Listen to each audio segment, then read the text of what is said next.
যে মেয়েটা আসিয়া নাম করে ধর্ষিত হয়েছে, এ আমার হলো খালাতো ভাইয়ের মেয়ে। তা যাই হোক, 9 দিন পর সে তার পরপারে চলে গেছে।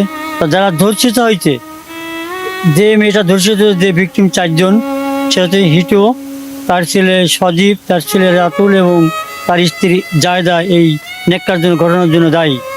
আমি তীব্র নিন্দা জানাই এই আজকের এই নাবালিকা মেয়ের যে ধর্ষিত হয়েছে, এটা সমাজের জন্য খুবই ক্ষতিকর এবং দৃষ্টান্তমূলক মানে শাস্তি আমি দাবি করি। ঘটনাটা হচ্ছে কি, ওই বড় বোন হামিদাকে বিয়ে দিয়েছিল এই আসিয়ার বড় বোন, ক্লাস 9 পড়া মেয়ে। বিয়ে দেওয়ার পরে ওই বোনের বাড়িতে তারাবির ওই রান্নাবান্না করতে হয় বলে ওই মা ওই মেয়েটাকে আসিয়াকে পাঠাও।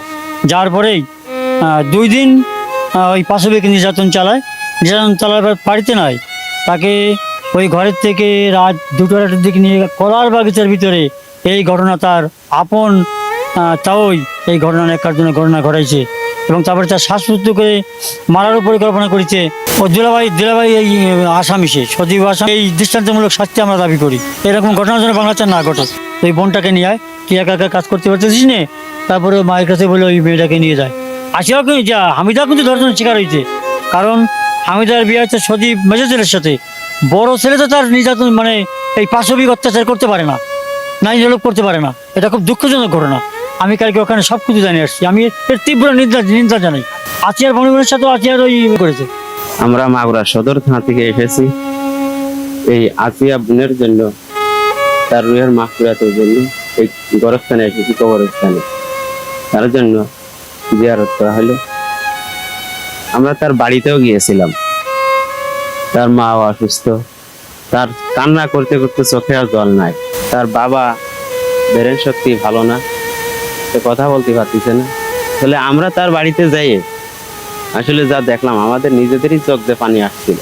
এই ধর্ষণ যে করেছে আসলে খুবই দুঃখজনক বিষয়, সহ্য করতে পারতেছি না এরম অবস্থা।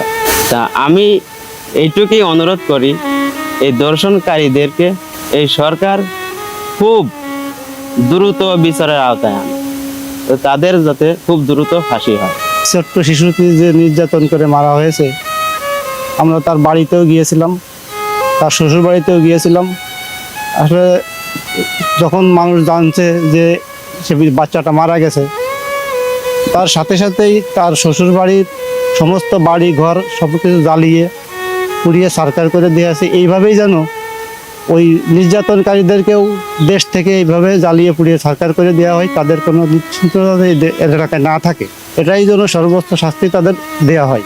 আর তাদের বাড়িতেও গিয়েছিলাম, তার মা বাপ আত্মীয় স্বজন সবাই খুব দুঃখ কষ্ট প্রকাশ করছে। তাদের দেখলে আর কি আমরা এর যে শাস্তিটা এভাবে কিভাবে দিলে হবে, এটা সাধারণ মানুষ যারা আছে এরা এদের